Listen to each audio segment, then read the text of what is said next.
This is Kanzenshuu, the podcast, episode 535, the week of February 1st, 2026.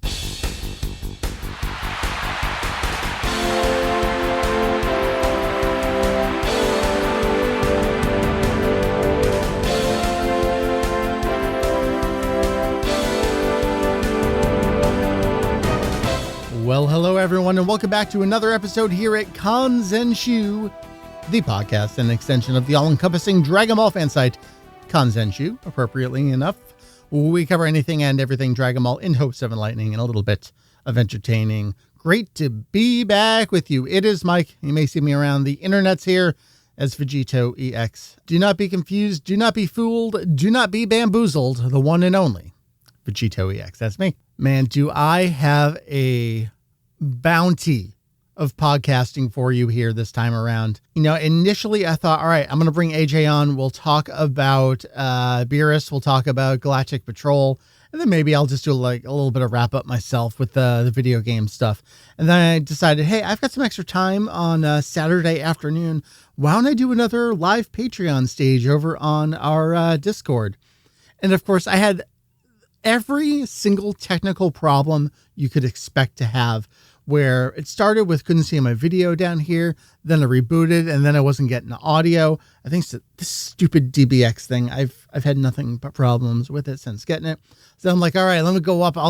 Unfortunately, I'll stream it from the Mario Kart setup upstairs, which, you know, the microphone isn't as good, but fine, it'll work. And then that audio needed to just be completely rerouted and power cycled. But here we are. We have an entire episode for you. And that's what we got, is a split episode. Joining me for the first half is AJ. We're going to chat all the animation stuff from the Genkidamatsuri event that was held, specifically talking about Dragon Ball Super Beerus, effectively Dragon Ball Super Kai, and then Dragon Ball Super the Galactic Patrol, and anything and everything therein Dragon Ball Super animation content. The second half of the episode will be the aforementioned Patreon chat, where initially, again, it was just going to be myself, but he just knew something was going to happen. Ken jumped on and he held down the fort for me while I figured out all the tech problems. And then I asked him to just stick around. So you get an extra dose of Ken this time around here on the episode. And we chatted with you, some of the patrons, about the video game stuff, but then beyond as well. So we kind of had a couple extra side conversations about Galactic Patrol, Beerus, and some of the other stuff. It is a bounty, truly, of podcasting goodness coming your way right now. So without any further ado, so I can get on upstairs and kind of turn this around so it can be ready to go tomorrow when you're listening to this, let's just get on into it. The full podcast episode covering everything major out of Genkidamatsuri 2026. I will see you on the flip of the flip sides to wrap it all up. Thank you much. Here we go. Enjoy. Well, joining me to chat about a project that certainly no one knew was coming. Well, you know what? I don't know. I don't know how much you knew or know at any one given time. I only know pieces. It's AJ. Hello, sir. It's me. Hello. Yeah, man. It's been a big wait. I was so interested to see how this stuff was going to be revealed, and they did it the way I wanted them to, so that's nice and also surprising. Yeah, it is. Yeah, so the way we're going to talk about this is we're going to chat about the two big, I guess, the anime announcements from Genkidamatsuri, and we're going to chat about them in reverse order, because that's the order that we're going to see them in. That's the chronological story order of them. I think it's debatable that one's a larger announcement than the other, but I kind of don't know if that's true. So, AJ, let's start. It's not Dragon Ball Super Kai, although it sounds like that was actually the code name at some point. Yeah, that was the strange thing. So I first learned about the project back, I think it was just as Daima was ending, which was February 2025, or end of January. I forget exactly when, but yeah, back then, very, very early days, like the production was kind of just starting to ramp up, and it was still called Dragon Ball Super Kai. On like all the production materials, it would be abbreviated to SPK, Super Kai. And yeah, they seem to have like a reasonable roadmap, and seem to have stuck to it. So, yeah. Well, I mean, on one hand, code names changed. We saw that it was Dragon Ball Magic at some point that was on materials until a last minute change that went over to be Daima. This makes total sense, seeing what we got, what we're going to get, for them to internally call it Kai, because that's effectively what we're getting. The interesting thing here, though, is we're getting a subtitle for the series, part of the series. They didn't go into a lot of detail about the what and the when, the why, the how of all this beyond definitely Battle of Gods, definitely fall this year. And that's kind of all we really got officially, other than talking about enhanced visuals. And we can infer and deduce a lot more on our own from some of those visuals, which we'll get into in a second here.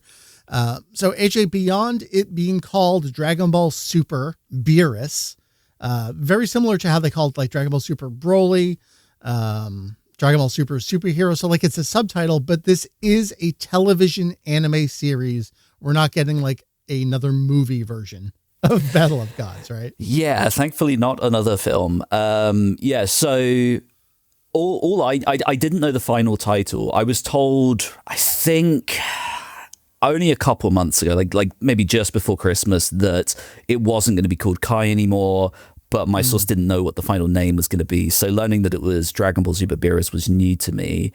I also didn't expect them to announce it as just Battle of Gods. One thing I did after it was announced was I did kind of say, like, yes, there will be Resurrection F, which I don't know that I feel good about necessarily, but anyway, that's a whole different topic. But yeah, sure.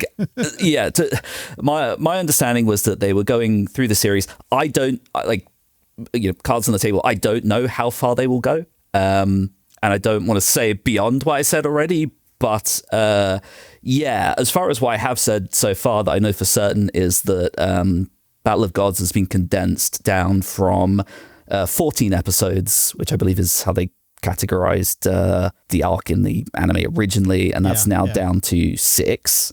And the same will be the case with Resurrection F, which was 15 through to 27, which is now down to 6 as well. Beyond that, I don't know. And as far as editions, I mean, all I've really been told is that it's not a Toyotaro adaptation. They've not gone all the way and started including all the things that he's done, but apparently there are tiny little things here and there. The manga starts off with Goku image training, fights Frieza Cell, blah, blah, blah, blah. Yeah, I think it's just little expansions like that. It's like, okay, well, we have a different source here. This is cool. Let's throw that in. I kind of don't know what to do with this beyond that. So if we're looking at very condensed versions of, let's say, those first 2 arcs, that's only going to take us a couple months. And we're looking at, let's not jump the gun too much, but jumping the gun, we're looking at another series / sequel series / continuation of the same series, the Galactic Patrol. What did they say about this? They didn't really say about the when on this, did they? No, they didn't say anything about Morrow, really. They just sort of were like, that Morrow is now set for production, which is that's all I knew going in, was just Morrow will be a thing for when Kai is out in the world, and that will be towards the end of 2027. I think that's kind of all there really is, because I think everything else is pure pre-production right now, which I guess is all hush-hush within a very tight echelon that I don't have any insight into. But I mean, my presumption is that this must have been decided maybe around the time Daima was going on. Again, this is just a presumption. And they're like, okay, we'll do Kai. Maybe they want to try and unify the brand a bit, because this is kind of the thing that I feel like is maybe the point of this, right? It's so hard to recommend Super to people without caveats for literally everything. It's like, oh, you want to read the manga? Well, it turns out it doesn't cover half the stuff. you watch the TV series, you kind of have to apologize for the first two arcs, and then you could recommend the movies and then go to the series, but then there are discrepancies. Like it's a mess. So if their goal is, to be like, okay, start here and off you go. Like, great. If that's what they're doing, fantastic. Yeah, but we don't know. Like you're saying, we're definitely getting Beerus. You say we're going to get Resurrection. Okay. But beyond that, like Universe 6 versus 7, Goku Black, Tournament of Power, sure, like maybe we could do Kai versions of those. Then you get into those bigger questions of if we are going to reconcile a singular version of Super, you have to do Broly and you have to do Superhero. Broly, I mean, the thing we know and we've seen with the movies is the movies have different production committees. You don't necessarily just get 20th Century Fox to agree to cut up their movie and put it into a TV series. So what do you do with Broly? And then especially what do you do with Superhero? Are we going to get a low budget 2D adaptation of Superhero down the road? Yeah, I don't know. I was actually looking at this earlier because Broly is a 20th Century Fox thing, right? But then Superhero is not, I think. Well, if we think about this, technically Superhero takes place after Broly and Granola, so they don't have to fucking worry about Superhero for a long time, right? That's also very true that I hadn't even considered. Yeah, that's a fair point. I'm only just thinking of it now because like we think about the chronological order, but the chronological and even release order doesn't make sense with any of these. But that is how that happens just in the nature of the story and in manga order. So I guess, so the only other one we have to worry about is Broly. And there would be a lot of thoughts about, hey, that movie looked fucking gorgeous. How are you going to redo that in TV like you did with Beerus? But yeah, I don't know. I mean, we've obviously heard all about this fabled 3-hour script version. Sure. Yeah. Do they if they did do this, would they pull from that or I don't know. Yeah, it's a tough one. I mean, my main thought is just will they even do the full series? Do they would they look at the Tournament of Power when Nagamine took over? And I think a lot of people were kind of okay, this is acceptable now. Would they think that's okay and we leave it? I feel like if they did think that was the case, I think a lot of fans might be upset because in spite of it being an upgrade, it's still full of pretty bad stuff. It could definitely do with a trim, that's for sure, and could also do with the spruce up animation wise. But yeah, I mean, I don't know what their final goal is, unfortunately. Yeah, and if they were to leave that as is, then you still have the problem of, okay, so you watch the Kai version, and then you go back to the original version, and then you come, and then you watch the movie, and then it's the exact same problem it's the we've same always had. problem again. Yeah. So there's no winning any which way on any of this. I just think it's interesting. Except for the fact that I don't think it's interesting because Battle of Gods was a perfectly cromulent movie. Yep. I don't want to say I've soured on it, but we've done our 10-year retrospectives on these movies over the last couple of years. There's a lot I like about Battle of Gods, and in particular, it's its character writing, which we all know the story by now. If you're a Kanzenshuu listener, Toriyama came in, redid the entire script that had already been written, changed character designs, all that. So it wasn't originally a Toriyama thing, but it became effectively a Toriyama thing. And we've got Yamamuro doing Yamamuro in that movie. It's pretty stiff. There's awkward character design. There's a lot of weird stuff going on. You go back and you look at it now compared to what we've gotten, and you're like, this was a theatrical film. Are you fucking kidding me? Especially you think back to that news story about going for the international distribution and getting this grant money to really pump into production. Sure. Okay. Yeah. So there's that problem. And there's the problem of we've had the half-baked manga version. Let's not forget Oishi's introductory manga version of Battle of Gods. Everyone's been saying this, but it's true. We've done Battle of Gods so many times that the prospect of a better looking version of the lesser version of the animated version, it's really hard for me to get excited about that. Yeah, I'm kind of the same. And I think a part of it is, I'm fairly sure I saw you mention this in a chat room, but I think there is a big difference between how Beerus is written in the movie versus how he's written in the TV series.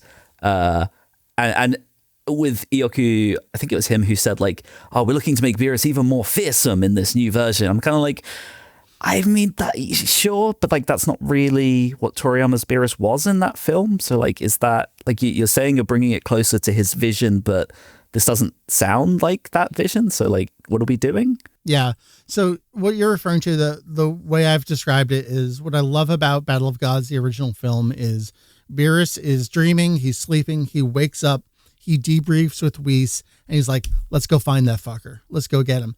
There's none of this. He's already awake or wakes up, and then he's going off to, he's got the aliens and the soup in the manga and the poisoning. Like all of that just sets up a villain. And that was what was so novel about Beerus in the original Battle of Gods film, is that he's an antagonist. He's not a villain, so to speak. Yeah. Which we later got with Jiren as well, which was maybe the other side of the spectrum. I don't have to worry about Jiren for a while, but yeah, that's the problem here, is that I get everything in theory. It's just hard for me personally to get excited about that. I'm interested in seeing what they do, how they reconcile things, what gets changed, what gets incorporated. That's all interesting. But the underlying basis of the Super TV version is the story we're using here. Even if we get new insertions, I'm going to say for the third time, I just can't get excited about that part of it. Yeah, I think the other thing that I'm kind of interested in and suppose slightly concerned about at the same time is like, just how far are we going here? Because yeah, there are absolutely some new animation cuts in that trailer that look fantastic. Like there are definitely great names contributing to this, but like there are also a very, very large number of shots that are just the same with slightly better compositing, and yes, the compositing choices they made with this, I still think are kind of ugly, but I mean, anything is better than basically nothing like it was originally. But sure. Yeah, so I think my thought is that like, is it going to feel different enough, or is it going to kind of give me that like Kai feeling, you know, where you're watching it and you're like, yeah, sure, right. So we've cut a thing here. Okay, there's a slightly new thing, blah, blah, and it almost takes you out of it a little bit because it's not as cohesive as it used to be. You know, like Kai will cut from, you know, an Uchiyama episode to like a Maeda episode, and it's just like, wow, okay. Like I'm curious to see whether it will feel like that, or whether, you know, it's had enough time in the oven to like really go hard on it.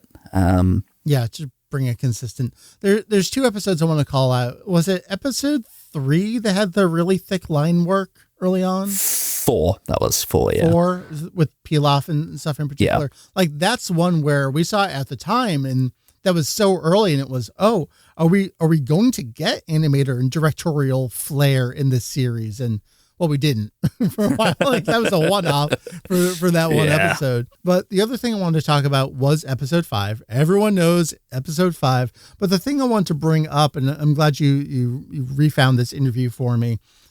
This was from an Anime News Network interview from Manga Barcelona many years ago at this point. And it was I knew it wasn't Yamamuro, but it was Hayashida, who was the producer at this time on Super, yes? If I remember correctly, he was the producer on Resurrection F, but wasn't involved in Super, but then got asked about Super and then gave that answer. And then I think collectively all the fans went, what are you talking about? Right. Okay. I always confuse whose role is what. There's a thing that drives me nuts is like we have Battle of Gods and Resurrection F that were Z branded and then got retold. I'm like, wait, who the fuck was staff on what at what time it's such during a mess. this thing? So I do have to look it up. But anyway, the question was like a pretty blunt, like, what the fuck's going on with the animation here? And I'm just going to read ANN's translated response here. Hayashida says, this is 2 paragraphs, so give me a second to read this. The criticism we've received has been way too overblown. Someone put a few video sequences that look bad onto the internet, and people focused on them while talking about an entire series. You cannot criticize an entire product by only looking at a few sequences. Next paragraph here. The animators responsible for those scenes are newbies who just started working at this level in the industry, which means their skills are evolving right now. Anyway, they are good animators, and I just do not understand why they get picked on to such a degree. So it's like, as he's answering this, he's like, oh, fuck, wait a minute. No. But also, like, none of this is true. Oh, I remember, man, I mean, I was so caught up in everything back then that I was like genuinely furious by this response. Cause like, cause I mean, that episode, has veterans on it. Naoki Tate, been on the series since Dragon Ball. You had Konosuke, been around in the industry forever. And then and I remember I sat down one day and I went through all of the key animator lists. I was like, okay, are these people newbies? No, they'd all been in the industry for a very long time. And it was just so funny to me that like he excused it on newbies. And I think his point that like, yeah, absolutely. Up until that point, episodes 1 to 4 had been fine, and episode 5 came out. Yeah. First action, it fell apart. It became a big viral thing. Like, sure, if it had just been a one-off, fine. But I think this interview came later, right? And we'd already even seen like Resurrection F, which was, I think to this day, still remains the worst looking anime I've ever seen broadcast on television. Like it's embarrassing to watch. And so like to read something like that, it's just insulting, really. I mean, I get it. Like you're never going to go, yeah, we messed up and we kind of had no time to do anything and it all fell apart. That's on us. Like they're just not going to do that. And I get wanting to go to bat for your team, so to speak. But yeah, that was not the play for me, at least. Yeah. So a couple things. I want to put the dates into context here. So the interview didn't go up until March 2016, but the event itself took place from October 29th to November 1st, the previous year in 2015. Sure. So Super started in 2015. So we're looking at Super started. Gosh, I hate saying this. Dragon Ball Super started in July 2015.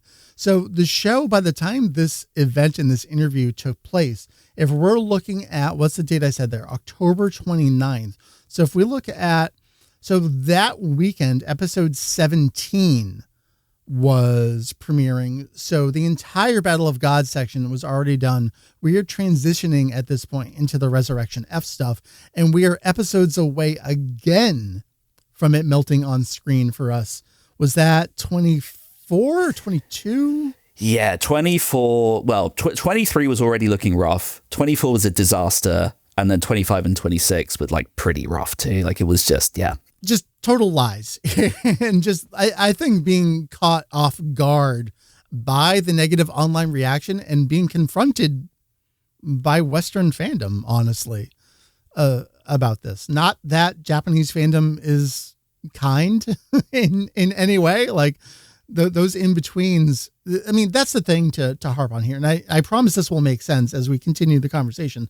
Like the in-betweens that get shared, you can't just share a single in-between frame, but when every key animation frame looks like an in-between frame, like that's when we have a problem. And I think that's what they were used to complaining about, but that was no longer the point. So then that brings us to the modern day where we have this new thing. Over a decade later, Dragon Ball Super Beerus, we have them being confronted with the fandom's response to how that looked.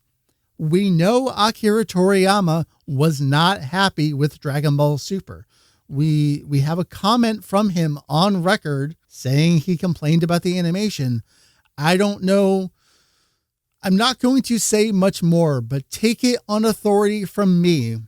Akira Toriyama was not happy with Dragon Ball Super.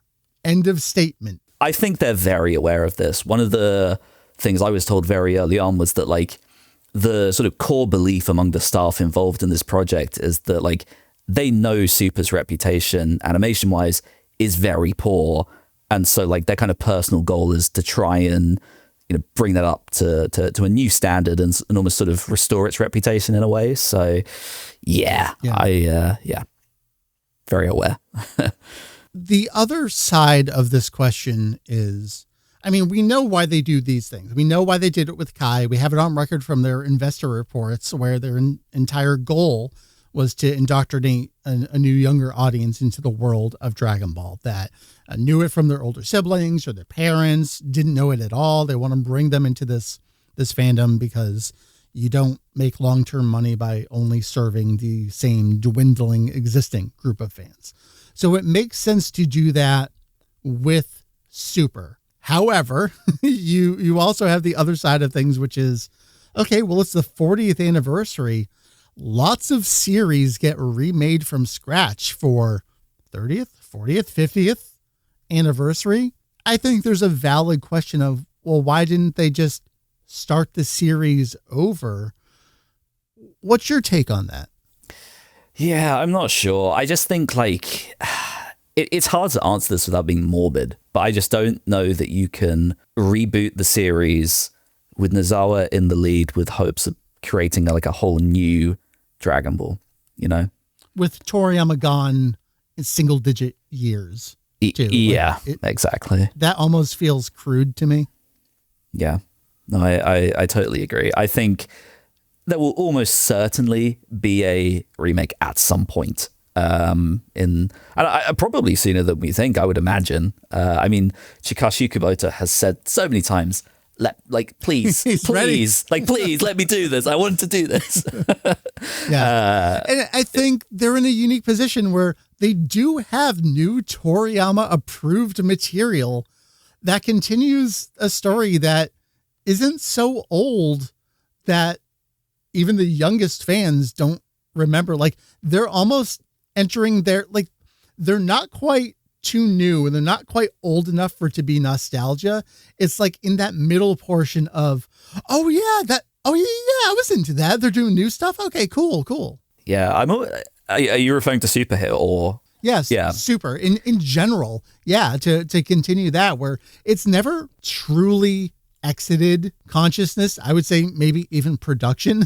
Like when you consider the manga, the movies, the TV series. Okay, so we are looking at 8 years. God, is that true? Has it been 8 years since the TV series ended? But then we continued 2 movies and we did have manga material.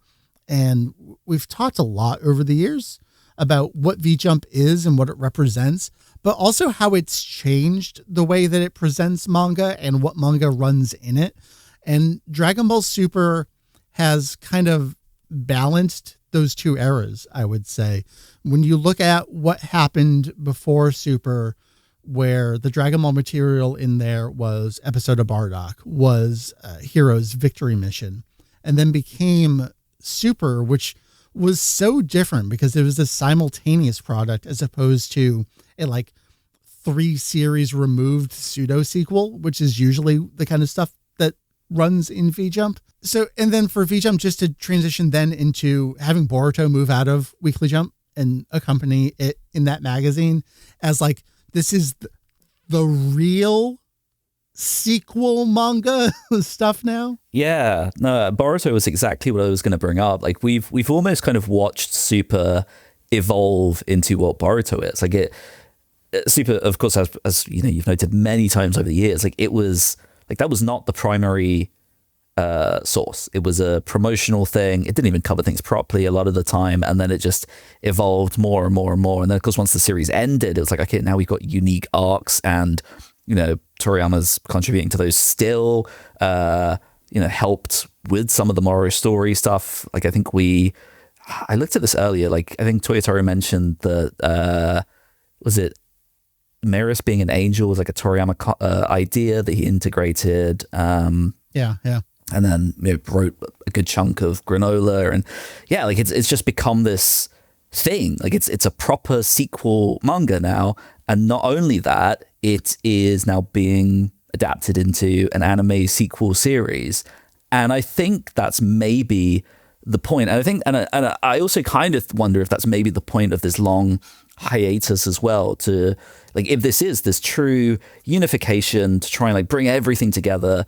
If Moro comes back, the manga comes back a little bit earlier, it's kind of positioned itself like any other anime now. And I mean, Toei as a whole have started moving all of its shows seasonal because long runners have gone the way of the dinosaur. One Piece has gone seasonal. Mm-hmm. I think the Super Moro series will probably be a seasonal thing. I think we'll be in a position where people will be reading the manga, they'll be excited for the new stuff to come, and then the new stuff will come in the anime. And like, that's what people are used to now. You know, you see it with stuff like Jujutsu Kaisen, you know, all the other stuff that's big right now. I feel like that's where we're headed. Well, then I guess let's transition into that, because this was actually the first announcement in terms of anime productions. Yes. Genkidamatsuri. We got this 40th anniversary celebration video. Very cool, you know, CG-ified graphics, adaptation of manga scenes. I think my favorite one is where they transition, is it the Goku, the Gohan, the Gotenks from the fold-out poster of the Weekly Jump, where they're doing the one-handed versus all the boos. Like, that looks fucking incredible. So it's going through, it's just showing all these scenes, and it's like, yeah, and Dragon Ball Super and Dragon Ball Daima, new chapter. And we fucking get it. The Galactic Patrol, Dragon Ball Super, the Galactic Patrol. And all we get out of it there is this key visual of Goku and Vegeta with the Galactic Patrol insignia. We get the title as well. I'm excited to say that the article on the official site does say Moro's name in it. Like, this is actually, it's not some other thing. A battle against a new enemy, the Planet Eater Moro. Like, yes, this actually will be the Moro arc. The story following the universe survival arc also appears in the manga as the Galactic Patrol prisoner arc. It's like, there is no question about, is this going to adapt Moro? We are getting the fucking Moro anime, man. Yeah, it's crazy. I mean, I feel a little bit bad for Toyotaro because I don't think his name was even mentioned at that event even once. No, that's certainly going around. And again, regular Kanzenshuu readers and listeners know this was effectively a Toyotaro written story arc. Yes, Toriyama contributed to this one, but this is, what did we say about this one? This is the only one where we didn't get the announcement that Toriyama wrote a draft, a script effectively outline for this story arc, as opposed to the Granola arc, which he did, even though that was still a collaboration. So yeah, for Toyotaro to not get his name, his due here is a bit of a bummer. It is. I understand it, yeah. because Toriyama is now a brand name almost. But anyway, I'm sure that's a whole other subject. But yes, Moro is it's very, very exciting. So AJ, what we're definitely getting is we're going to get an adaptation of Sachi-E-chan going into Gia, we're going to get the Jocko anime as well, which then leads into the entire full Moro arc. Please tell me this is what we're getting. Dude, I would give my limb for a Jocko adaptation. Oh, God. No, I'm really interested to see. I get the sense that this will serve as a kind of reboot for Super in the same way that the Wano arc of One Piece was kind of a reboot for One Piece. Yeah. Talking in terms of like production values and who's involved, the look of the series, the kind of quality you can expect.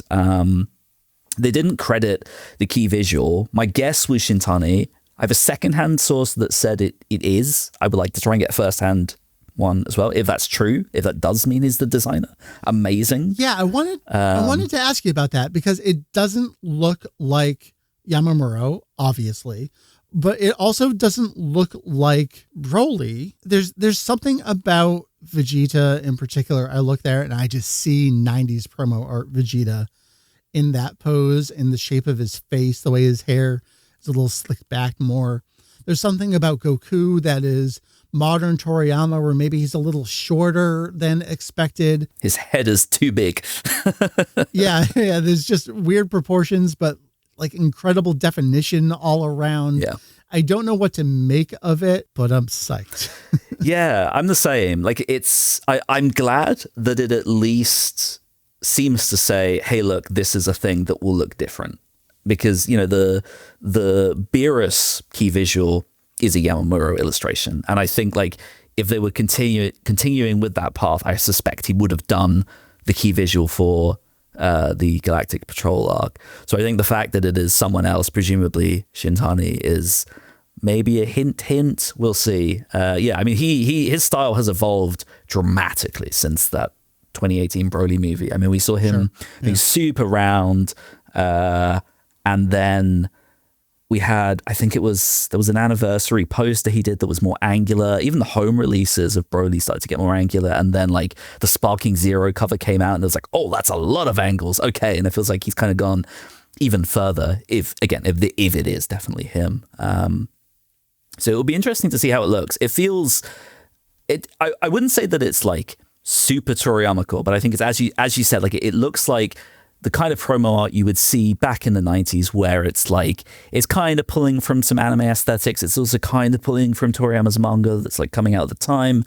Yeah, it's a nice blend. I really like it. My mind goes in a million different directions. I'm not going to let up that, like, if you're going to do a Jocko adaptation, now's the fucking time for 6 episodes. Just lead into it. Let's do it. But we're also recording at an interesting time. I don't think this was known at the time that this was announced, but Boo's voice actor, Kozo Shioya, passed away this month. And like, there's part of me, I was making a post on Blue Sky, and it's one of those things where you write it like 3 or 4 times and you just delete it. Cause like I didn't get the words right. And I'm probably not going to get them right here speaking either. So just roll with me for a second here. You probably understand where I'm going before I even start. And there's part of me that's so angry that we've taken so long to adapt this, because look what fucking happened. Someone who is such an integral part of this story arc, I'm not going to get to hear what he does with it. Extrapolate that out exactly the way you think you need to here. Like, I'm psyched and I'm fucking pissed at the same time. Yeah, I think it's a tough position to be in as a fan. I was thinking about this earlier because it's a difficult one to word, because like you don't want to sound like the fan who's like, oh, I wish he was alive because you could do my favorite thing, because like that's not what you mean. Yeah. Like, of course. Yeah. Like it's that frustration that like the character that he was so well known for, that we love him for, like it just is phenomenal, and we won't get to see that, and it's upsetting that the franchise has felt quite mismanaged for such a long time that, like, yeah, this has happened, and it will sadly continue to happen just by nature of how old Dragon Ball is as an anime now. Yeah. I also wonder, I'm not entirely sure how much of we know about Ioku and Capsule Corporation Tokyo, and everything you read from every comment online is like, there's a rights battle. Like, I truly wonder how much of a rights battle there has ever really been. Yeah. And more of a simply, whether you want to say mismanaged, I might be tempted to say mismanaged, managed differently is a valid explanation as well. Like, why couldn't we, and I hate saying it this way because it sounds so entitled, and I don't mean it that way. Why couldn't we have simply transitioned into this, the year after Superhero? Morishita finally got a CG movie. Okay, can we move on? Can we just like get back to it? Is this a Shueisha thing? Is it a Toei thing? Is it a Capsule Corporation thing? I just don't know. We're not gonna know. Maybe I don't want to know. Yeah, it's a difficult one. I do wonder, because I mean, we of course know through various sources that, Dragon Ball Daima, or Magic as it was known back then, was just supposed to be a small side project, a web series with very minimal stuff. Like Yoshitaka Yashima as a series director inheriting what became a mainline series is wild, and is clearly not what that was supposed to be. And I think we saw the scope of that project grow as we watched it. I do wonder, like, would they have done things differently had Toriyama like not taken such an interest in contributing stuff to Daima? Maybe. As you said, we'll never know. Can I tell you that as I was going on that little rant there, I completely forgot that Daima existed. Like, I stroked out for a second there, and I forgot about that, like taking up those years of production and space up here. I mean, understandable, forgivable. God. Sadly. I mean, man, it's a whole different topic, but just because it was also at that event, getting to see all of the designs that Toriyama contributed to Daima was something special, and also a little bit frustrating, being able to see that, like, he had designed a Cyberman to like go with Do and Ku. There were like attendants that just were relegated to background characters in Goma's castle and stuff like that. It just seemed like the scope of that project. Like he really wanted something cool there, and what we got was, you know, kind of just written as they went along. And yeah, I really wonder what could have been there. As Ken always says, we got the Rymus ping. So you know. I also feel very vindicated in they had to release that Daima DLC for Kakarot that week because no one fucking cares anymore after this announcement. Yeah. All right, so let's pull it back. So Dragon Ball Super, the Galactic Patrol, we have an updated logo of it. We get this like cool blue, sparkly, spacey version of Super. We're doing subtitles with all this stuff here. So your thought, I'm going to press you as much as I can. What do you know about this? You're proposing 1 year later fall intended release for this. So does that mean we're getting, I guess you said you don't know. Are we going to get a full kaification 1 year of Super?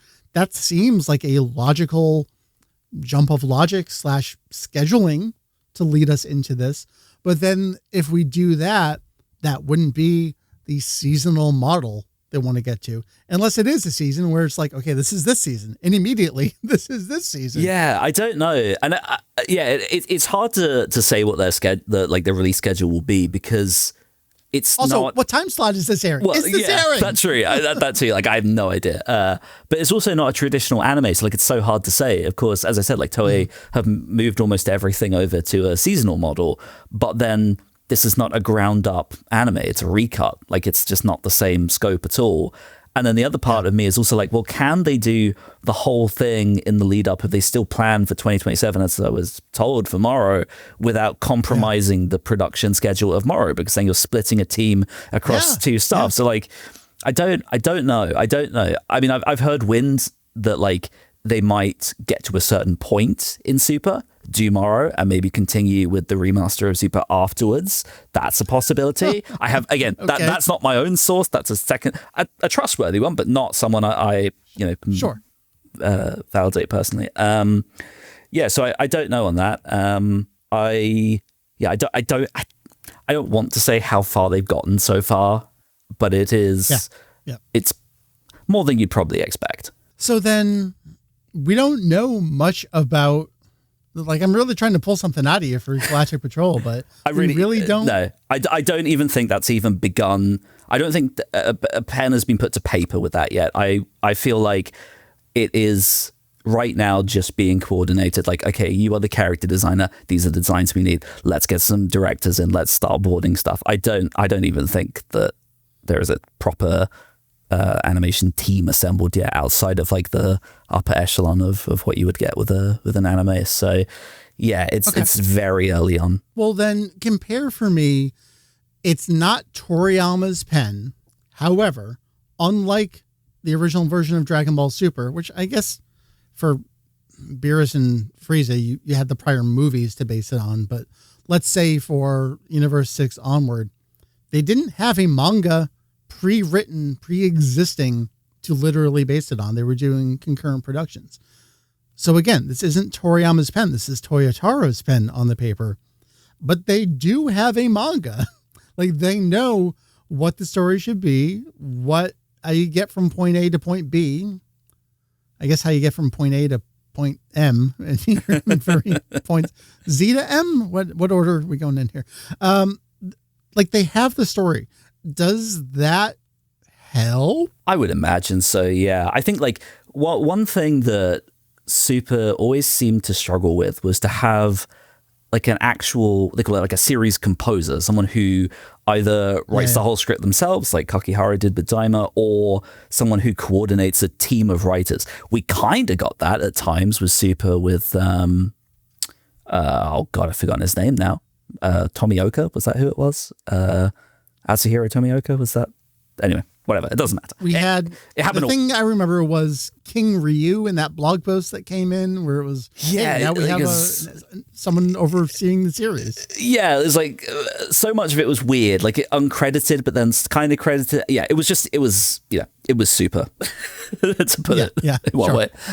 So I would hope that it is treated like a normal anime, where they have a lead writer to either adapt it in their own way or to lead a team with a cohesive vision to ensure that, like, unlike original Super, Goku is not 2 IQ one episode and then himself the next. Like, that's the kind of thing I would like to see. Yeah, I would be surprised if that wasn't the case with how much time they seem to have to plan this all. Like, it would make sense, but you never know. Are we getting granola afterward? I don't know. I wish I knew. I don't know. Okay.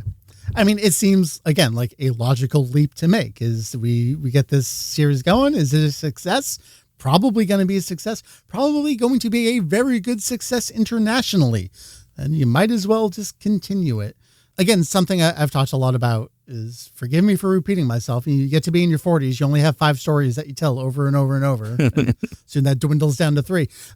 But fans over here see V-Jump manga very differently because it's not in V-Jump. It's just a manga that's on the Viz Shonen Jump website. So it's just the Dragon Ball manga to them, even though it has the word super after it. So I feel like in particular over here, the Moro arc, and I'm going to take responsibility for it because I really like Moro, and I shout Moro, to anyone who will listen. I walk down the street saying, have you heard the good word about Moro? People over here really see this as the real continuation of the series. And you still see people who are like, I didn't read it, I'm waiting for the anime. Like, yeah, man, my dude, you're probably going to wait a while. And well, they got their day in the sun. Moro is coming to the screen. Yeah, no, I was the same. I enjoyed Moro a lot. Yeah, it has its issues, as we discussed, God, on that very long podcast episode. Go check that out. That's a plug. And yeah, I've always wanted to see it done. Like, I know that it's very easy to point at people who were disappointed in Daima and go, oh, you're just a meathead who wants action, action, action. I think they just wanted something that felt like a meaningful continuation in some way. Daima felt like we were kind of stepping back and to the side a bit, and so Moro is at least in a way stepping forwards, and we're moving forwards. And yeah, if that does then lead into Granola and whatever comes next, great. Like, as I said earlier, like, I really do hope they bring the manga back and they position it like every other fucking show, where it's on the air and people read the manga like once it's over because they're so hyped, and like they're in synergy with one another. Like, this earns money when it's not on the air, and then when that's on the air, that earns money. We go back and forth and we build hype, and like, it's a proper series. I just want that unification to be what I hope it will, what seems like they're laying the groundwork for. And of course, that was not a part of this announcement series, which is, so we're getting Black Frieza? What's going on here? Just nothing at all there. Very odd. Yeah, I don't know if, like, I was joking with someone the other day that, like, it would be so like them to just announce its return randomly in a tiny panel in a V-Jump issue. Totally. Yeah. So I only have 5 stories. Every month, V-Jump has this blurb in the back of the issue that just says, Dragon Ball Super will be on hiatus next issue. It has had that in every single issue since Chapter 103, except for the issue before the special Chapter 104, because it was going to get the Chapter 104. And then since then, we continue to have that message in there. Like, everyone's waiting for the day where they just silently pull that message, and then we know, like, oh, it's over. Yeah. But we still have hope because they still keep putting that message in the back of V-Jump every month. So I agree with you. I think I was saying this in Discord earlier. It would be completely like them to just, the show has been airing for 2 weeks, and suddenly there's just a tiny article on DragonBallOfficial.com that says, look forward to Chapter 105 next week. Yeah. Oh, man. 100%. It'll either be that, or they'll make the biggest deal out of it you've ever seen in your life, and it turns out that, like, Ioku, whoever, or I guess Shueisha really in this instance, discovered that fans in the West adore it, treat it on equal footing with the rest of Dragon Ball. Like, it won't be in between. It'll either be nothing or it'll be huge. Well, those were the anime announcements out of the Dragon Ball Genkidamatsuri that occurred this year. The big announcement. There's video game stuff as well. That'll either be in this episode or a different episode. I don't know yet. I haven't processed all the information myself yet. I don't know if I mentioned this. Maybe you saw it on social media, but this was one of those announcements where I was in international waters when all of this was announced. So I didn't get to write about it or react to it other than secondhand through barely any signal in Discord, watching bands in the middle of the ocean. Like, someone please tell me what's being announced, because I can't see it. So I'm still working through all the stuff. I only just today had a chance to actually watch these videos and react to it all myself. AJ, what else is there to say about this? We know we're getting what's effectively Dragon Ball Super Kai. To what degree? We don't know. We know we're getting the Galactic Patrol. To what degree? We don't know. Some point in the future. The last point is really just, will your heart be broken and they bring back Sumitomo? Fuck, I didn't think about that. Yeah, because Sumitomo was not in Superhero and was not in Daima. And then we got this fucking Hans Zimmer. Yeah. Big splash. I don't know. Did we just get Zed back to actually score this year? I don't know. They don't seem to have any real allegiance to anyone in that respect right now. Yeah, it's very weird. I don't know. Like, is Kai going to have Sumitomo? Is it going to have someone new? Yeah, I don't know. It's coming back. I don't know. All I know is what I do know is I look around this room, I see 3 Moros, and I'm ready to fucking go. So bring it on. I'm right there with you. Any other final thoughts before we wrap up this chat here? Nope. Just bring on Moro. I'm ready. All right. Well, AJ, things to plug. You already mentioned it, but we reviewed the Moro arc of the manga many years ago. Fuck, when was that? All right, can I pull this up?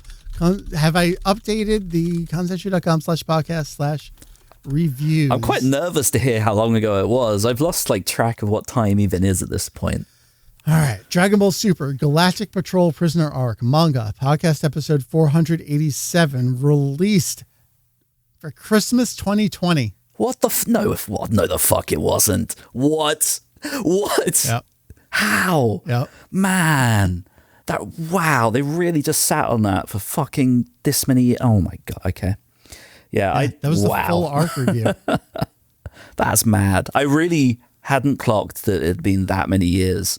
Yeah, that's insane. Man, no wonder people were clamoring for it so hard. Man, that was an all-star. It was you, me, Therese, Ken, Jake, and then I think Heath popped in the middle of us recording at some point too. That was good. All right, AJ, what else you got going on these days? Absolutely fuck all. I still work for Mark. We do Dragon Ball-y things sometimes. We have a project in the works that's almost complete now, which is actually kind of relevant. We reanimated a whole scene of episode 5, and then we found out that this exists, and I have never gone fuck so hard, because it was like, damn, by the time we finish this, is it going to be out? Yeah. Or will they think that we're doing this in response to put a spanner in the works. But we're really excited to release that at some point. That's the main Dragon Ball thing that we have going on the Totally Not Mark channel right now.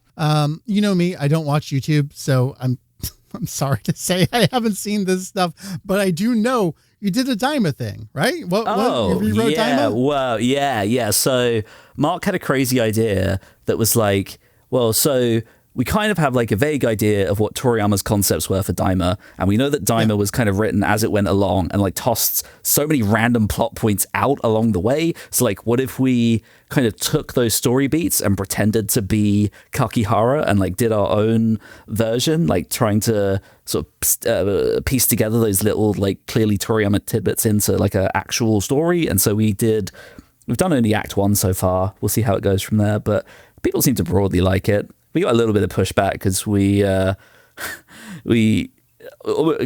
of pulled a bit from Commander Red and made Jiren really tall. It was an epic looking transformation, but it's kind of a joke in that he's just sort of insecure and he has a little meltdown and kind of goes back to his wheelie little self, and that someone took a screenshot of the edgy version and posted it on Twitter, and then a lot of people were like, oh, of course they've done this. It's like, come on, like, spend 3 seconds watching it. But anyway. They're taking the in-between animation frame out of context. Look, they were newbie animators. They didn't know what they were doing.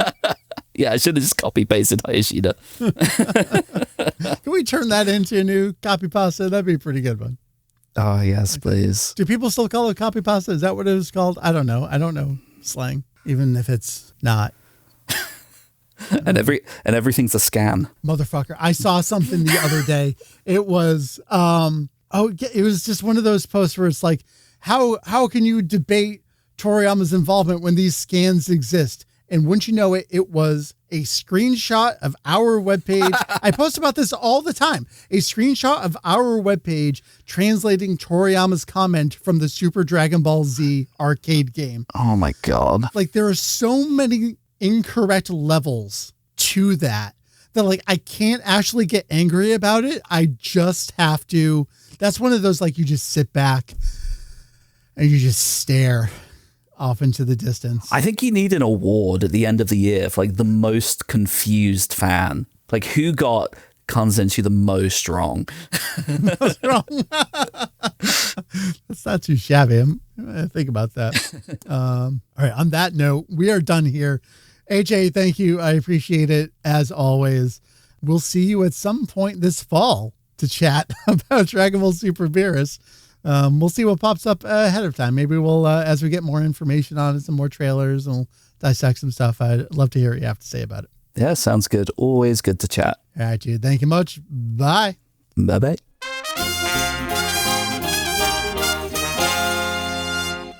Ladies and gents, we've done it.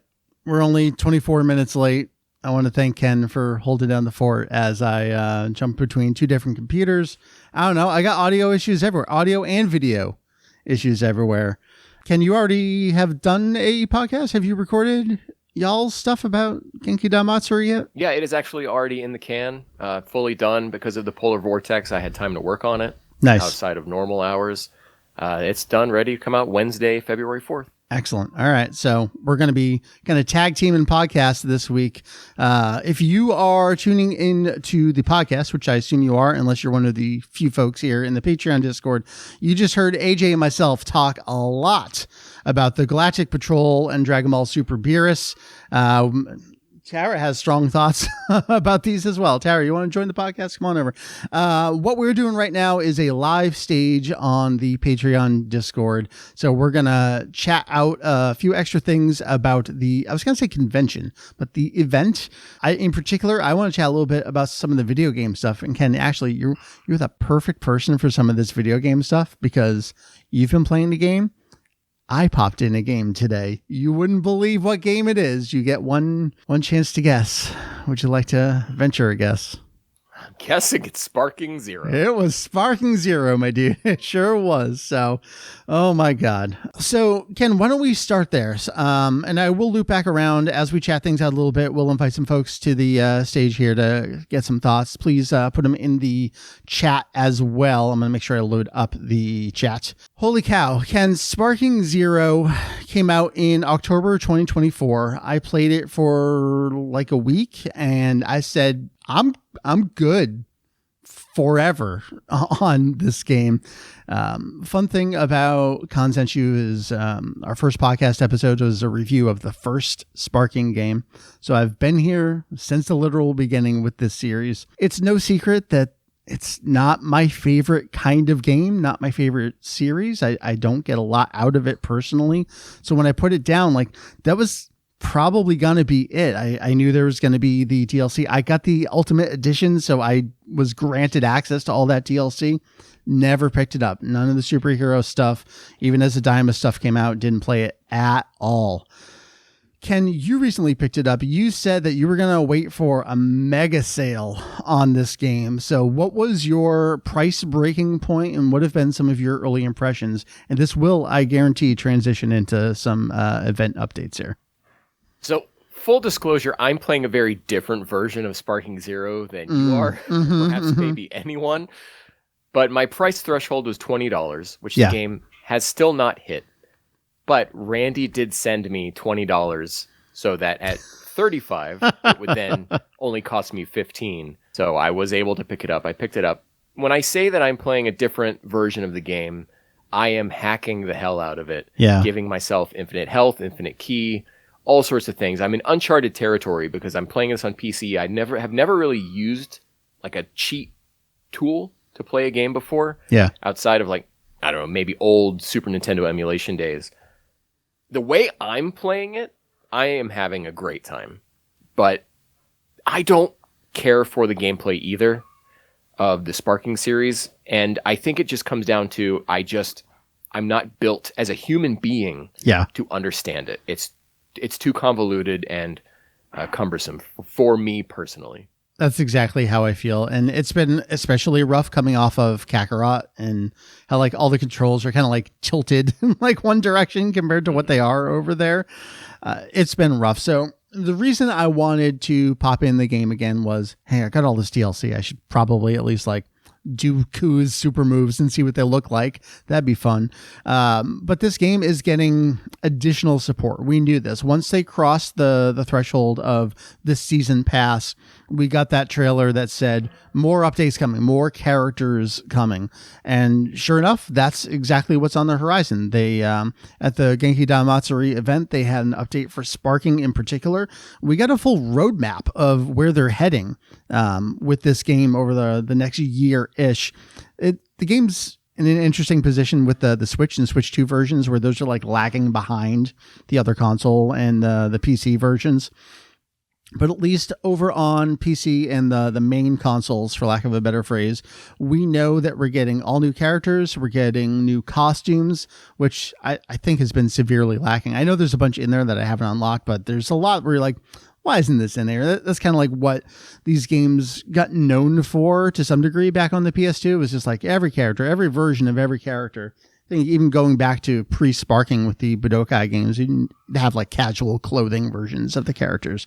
So to get more of that stuff in there is cool to see. The big thing that they've launched now is this is this Mission 100 or 100 Missions? I think it's Mission 100, which is a callback from Sparking Meteor, Budokai Tenkaichi 3, where it's just, here's a bunch of fights with some special characters, special conditions, knock yourself out and just get some rewards. So that's actually what I just started poking at today a little bit. I did the first few on that. I kind of like that because I'm an old school fighting game guy where I came in and it was like, you've got versus and you've got an arcade mode.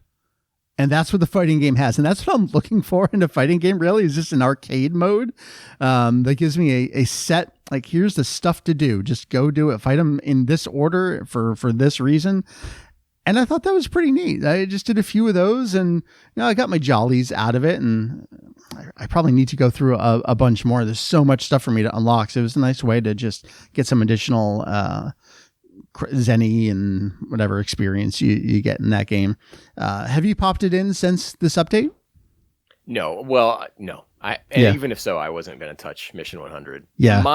The thing I'm looking for in this game is the story mode and seeing all of the different what-if scenarios and how that branches through. And I'm really, really enjoying that. But beyond that, no, I'm not really looking to explore all of the content of Sparking Zero. Speaking as a human and individual with a brain that just doesn't gel with this, can you make sense whatsoever of the branching story paths? And even if you change it to like the map mode with like the red dots and the blue dots, I do not understand for the life of me what branches, where, when, why, and how whatsoever. So as you progress, I don't know how far you made it through story mode. I'm guessing not very. But as you progress, and when you go back to the map, it will just show you little, like a green icon with two branching arrows going separate ways and saying, hey, this is a point where there's a divergence. And then when you're in the battle for the second time, you press start and you go to battle details, then you can see what can cause that divergence. They don't present it well. Yeah. But there are ways to figure out, what I need to do. Like, I have to defeat this fight. Like I have to defeat Frieza this way, or I have to defeat Android 17 this way. Got it. One of the things that was very confusing to me is I did play actually quite a fair way into several of the different characters' modes. When I loaded back up, I was up to the Tournament of Power with Goku. So I guess I had played through a fair amount of that stuff. But I went all the way back to the beginning of the Saiyan arcs, to the Raditz stuff. And I was like, oh, okay, there is a branch there. And it was the Goku doesn't agree to go off with Piccolo, and so he just fights by himself. They go off to challenge Raditz, and it was just like survive against Raditz. I was like, okay, so I did that.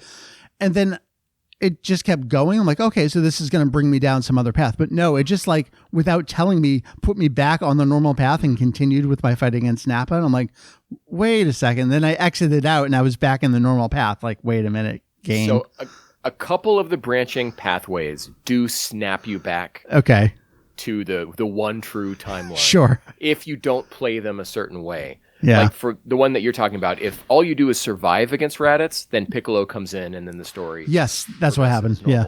But if you beat Raditz before Piccolo shows up, then you go down a different pathway. Oh, okay. Jeez. Yeah. The defeat them quickly. I know we were talking about this. Maybe it was in the Discord or on a call somewhere, but the defeating them fast, like, that is not my strong suit in this game, and I don't know that it's going to be possible for me to do any of those kinds of fights.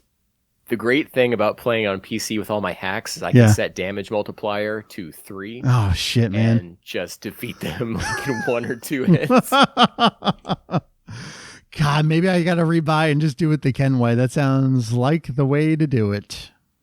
Man. I think you would enjoy it. This is what I would recommend to you. This is how I would recommend it to Doug as well. Yeah. Is to play it the super hacker way. Yeah. All right. So let's talk a little bit about what we saw in the future for this game. They spotlighted a few key characters, Super Saiyan Bardock. So we get episode of Bardock. We saw him fighting against Frieza using, it's kind of like charge throw moves that we saw in episode of Bardock itself. Pretty neat. Okay. So they're going above and beyond the normal stuff here.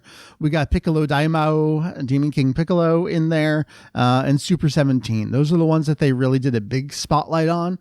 If you squint and you look at some of the other scenes, some of them go by real fast. We saw Zangia in there. We saw Grandpa Gohan in there. We saw some other costumes. They did call out Gohan's movie 9 outfit. So he's in the orange Goku Dogi. Love that look for Gohan in particular. So it really seems like they want to fill in the missing characters from Sparking Meteor to some degree. Super 17 seemed like a big oversight from before. That's a lock for this. It totally makes sense, including him there. But otherwise, we're getting new stages, modes, kind of things. I think the low-key biggest announcement for Sparking's future is Hironobu Kageyama is back. We have not had Kageyama since the big fallout with Kenji Yamamoto. I'm going to say the last mainline song was Battle of Omega for Raging Blast 2. I know he had done some other things. He did like the Battle Stadium DON song before that. He was one of the singers in the J-Star songs. Like, he had been there a little bit on the side, but in terms of a new Dragon Ball song, he's been gone. He's been doing appearances and he'll sing songs. But wild that, like, the game's almost getting a soft reboot with a new theme song called Zero out of Kageyama. You got any takes on that?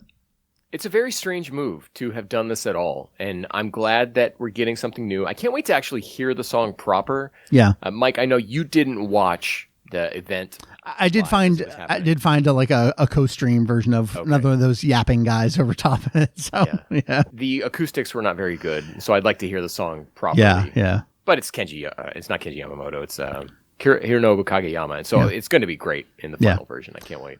From what I saw in the lyrics, there are a lot of allusions to like past songs and just Dragon Ball stuff in general. So it seems like they really cornered him and said, "This is got to be a Dragon Ball song. Let's do it." So yeah, I'm looking forward to getting I don't know if we'll get a full version of it. I hope we get a full version of it, but they kind of promoted this as the theme song for the DLC. Of course, the subtitles on the stream were almost useless to some degree. Terrible. So let's pause there. I'm going to just pull up the roadmap for the game. I want the folks in chat, if you have anything you'd like to chat with us about briefly about Sparking Zero, this will be the first opportunity that we'll take to invite someone to the stage here for for a minute or so. So I know we got some folks here. Do the raise your hand thing if you're available and you want to chat about Sparking Zero. Otherwise, I'll just wrap up here with they announced Winter, which is now, it's launched now, the Mission 100. We're looking at spring this year for a survival mode. That'll be a free update. And then summer is when we're looking at new DLC release for the game in general. And then kind of lagging behind that, the Switch and Switch 2 versions of the games will be catching up with, they don't have any of the DLC, it seems. So the Hero of Justice pack, which is the superhero stuff. And then again, they're going to get all at once the Dragon Ball Daima stuff, and then Shallot as well. Nerdy says this is more of a general Dragon Ball games question. So if there's nothing on Sparking, Ken, why don't we talk a little bit about Age 1000, and then we'll open it up to game stuff in general for the chat here if no one has anything about Sparking. Dogdosu says, I feel the same. Sparking Zero is Mike. No questions or remarks from me. That's the feeling on Sparking. I don't know. Now that I've loaded it back up, I'm like, well, I did pay $100 for this game. I guess I should poke at it a little more. So we'll see. Ken, Age 1000. Definitely not Xenoverse 3 in spirit, if not exactly Xenoverse 3. It seems like where we're heading here. Some kind of game with a new character design by Toriyama himself. That's how this started out. I thought the trailer was pretty cool how it transitioned the Toriyama character design to the CG model of the character doing the training simulation. Not a whole lot to say about it. We see them fight. We see someone step in. We see them turn Super Saiyan. And like, that's kind of it for right now. Of course, the big thing here, Age 1000. We know what Age 1000 is. Age is the year, the calendar system in the Dragon Ball world. Age 1000 is when the main story of Dragon Ball Online began, back when that game came out. They both can't escape and can't stop digging up the corpse of Dragon Ball Online, it seems. Dragon Ball Online at the time, it was from a different era of marketing and franchises, where the whole idea of the game is you're mining content from the main series. So it's perfect to go back to this and make that be what your idea for your story is, to go back and just relive Raditz, relive Cell, Frieza, Boo, all that stuff again from a different angle. It makes sense to always go back to Dragon Ball Online. Yeah. What do you think they can, and I'm sorry if you're repeating some of the stuff you've talked about on your podcast, but I didn't get a chance to talk with anyone about video games in particular. What do you think they could do? All right, let me step back actually a little bit then. What's your history with the Xenoverse games, if anything? I think I haven't looked to make sure. I put probably 100 hours in between both of them. Yeah. I like those games. The controls are simple enough for me to understand. Sure. Yeah. That's how I feel. I've got a weird tickling in the back of my head whenever I hear that like, do I have nostalgia for Xenoverse, even though it's an actively ongoing game here? There's just something about it. Oh, what's the other song? Is that? Oh, yeah. There's just like good horns in that game. There's something about Xenoverse that I really like. Yeah, I think it's the revisiting different areas of history. There's a lot of frustrating missions in that game, and they didn't quite understand what an MMO grind should be in a fighting game that's also a single player mission based game. I don't know. It's got some issues, but it's it's a product of really 2015 when you really think about it. So then what's the new angle? I feel like they're kind of stuck there too, because Xenoverse 2's development has never stopped since it came out. We're still doing these future chapter things going on. Fuse still going hardcore with his missions. What's a new angle they could do with this that's not just Xenoverse 3 as is? I have no idea. I mean, we don't even know who this guy is in the trailer.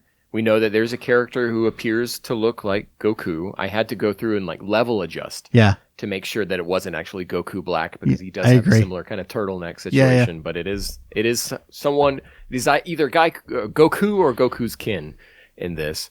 And we don't even know if this guy, who seems like he might be Great Saiyaman number 7, we don't know if that's who you play as, or this is your Future Trunks mentor character here.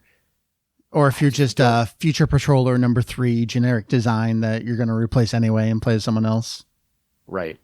I do know that the internet has really taken to this guy. Oh, really? People are calling him John Dragon Ball, making of him like being at pivotal moments in Dragon Ball history. Like he's the one putting his hand on Cell and being like, "Bye, everyone." So he's kind of having his moment right now. That's great. I love that. Love that.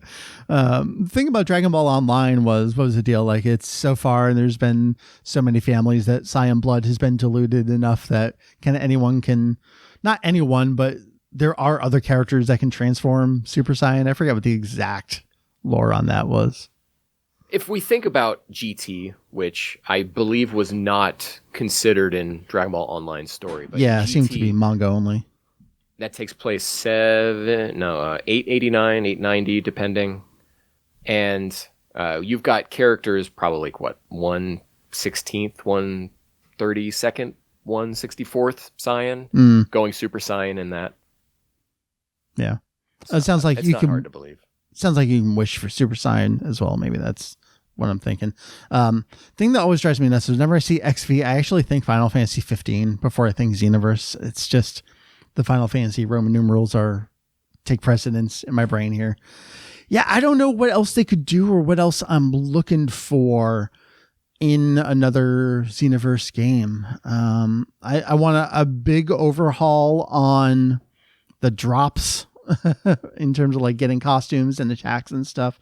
That game really ended up having the MMO problem, honestly, of over time you have to go to like 8 different people to get menus where like your parallel quests are over here, but your main stories are over here, but actually Fuse up there. And then the old Kaioshin's got some stuff over here. And then Kaioshin in time, she's got stuff over here.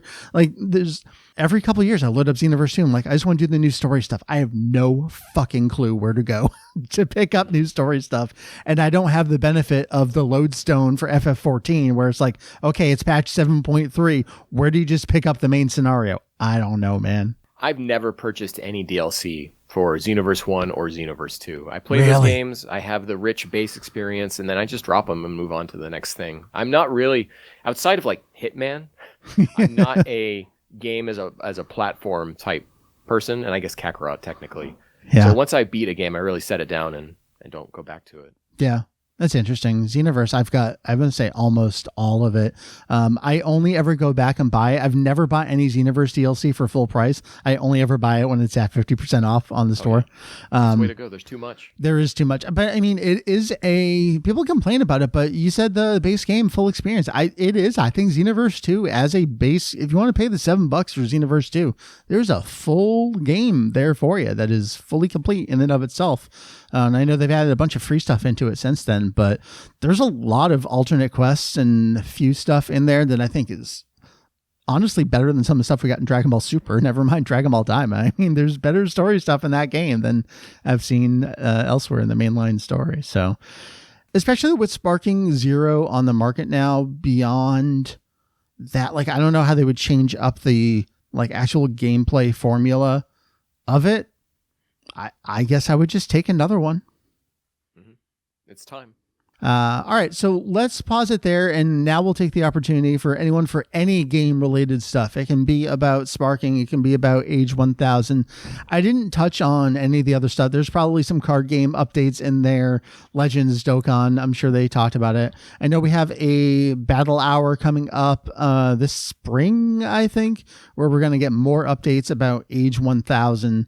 So this was just the first introductory teaser about it. So let's pause there. If anyone wants to raise your hand and come on in, and let's chat about some Dragon Ball video game stuff. Here they go. They're coming. All right. I'm taking in order. Douglasu, you're first up. You're invited to the stage. Come on in. Oh, it's spinning. Now I understand what the spinning dots look like. There we go. We've got you. We've got the board game master himself. I'm just waiting for the tariffs. Man. Thank you.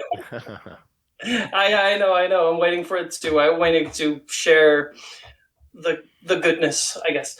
I was wondering how much you know about Dragon Ball Online, because the game is set in that age, but there's so much more that Xenoverse did not touch at all. I've lost almost all of my knowledge over the years. So I know we've got Devil's Corpse over here in the chat saying his wife and him translated all that lore forever ago. So it's like ingrained in him. And I've read it countless times. I have the one, the Chinese guidebook. Is it the Taiwanese? I don't have the one that has the few design in it. I have like the initial guidebook for the game. Who all was a part of that? I think Devil's Corpse was. There's two. Yeah, there's two. Back when we were trying to like find places to buy them, and we were buying off some shady Chinese site, and I couldn't figure out the exchange rate. I'm like, well, I'm just gonna buy two of these because I don't know if I'm ever gonna see these again, and who knows how much it'll cost, and I'll just bite the bullet on that. So that's the one that has the first couple pages are like the timeline that lead up to age 1000. So I've got that book. Of course, I can't read it. Oh no, it's Korean. That book's Korean. I have one of them, but I don't know which one. Okay, yeah, that was the Korean original, I think. Well, who could say? I know Jake Herms has the Taiwanese one that's got the extra artwork that's got like the baby Few design in it. But in terms of the lore, man, I have that one. You do have that one? Okay. I'm going to come steal it. You want to just slide that in with the board game when you send it? That'd be great. I'm kind of really attached to that one. No. It's really, I love that art. I just really love that art. Actually, the board game is the artwork from that board game I based on the artwork from Dragon Ball Online. That's why I want to keep the book, if that's okay. You can. On the main wiki page where we have, I think it's like the Today in History thing. There's a shot of Trunks, and that Trunks scan is from the Dragon Ball Online guidebook I have. It just made sense. Time Patrol Trunks. So I don't know if I really answered the question other than I've lost more than I've ever known is probably the answer on that. I'm always interested when they do come back to it because there was cool stuff in there. Ken, what were we talking about the other day? We're just like everything they've stolen from online except for Super Saiyan 4 Mira. That was original to Xenoverse. Yeah, and Demigra as well. Yeah. I was actually looking up the old article that I had written when we first got the tease of Demigra, I think from a French event with Bandai Namco, a French press event, but we didn't have the Japanese spelling for his name, so we didn't know it was Domigra in Japanese at that point. So we were like, what the hell is the name pun on this? And I think Julian still guessed it, like maybe it's Demiglaze. And man, he was spot on with that. He figured that out, even only having the English name on that. But hey, speaking of which, I know they added, when Xenoverse 2 launched on Switch, they added in the Xenoverse 1 missions. Did that all just get like silently patched into all the other editions of Xenoverse 2 over time? Sounds right. Anyway, Demigra, he's not original to online, but they keep introducing new characters. What's your favorite piece of online lore or story? And yes, it can and should be Master Bardock. Thank you. Oh yeah, I forgot about Master Bardock. I mean, yeah, no, that's it for sure. What is my favorite? I'm not 100% sure. The thing is, I know that there's a lot of stuff, but I haven't actually played it as much. I've played it once or twice, but my clients kept crashing, so wasn't super fun. But I think the thing I like the most is the different designs for all the Namekians, because they've become like wild blue one, like aquatic ones, and the different designs for all the Cybermen enemies. Those are all fantastic. To say nothing of Toyotaro and Toriyama here reconciling all the Yardrat designs, huh? Yes, for sure. And you mentioned about the different Namekian designs. Those have been continued to be put in these games. Those are in Xenoverse. Those are in Heroes, of the different way the Namekians can have like those lines on their face with the lighter yellowish. Oh, yes. Or like the fins on their head. Those are all still kind of taken as Namekian variations these days, despite you not seeing a single one of those in the original series. Love it. Well, we've got other folks on the docket here, so I'm going to release you back to the pool. If you have something else, we'll have you come on back. But thank you. That was Douglasu. All right. Going down the list here, we've got Nerdy, you're coming in. You've been invited. Heyo. There we go. Look at that. That's a real microphone right there. So let's talk Dragon Ball Daima. Oh no, wait, no, never mind. Get off my podcast. What are we doing here? No. Okay.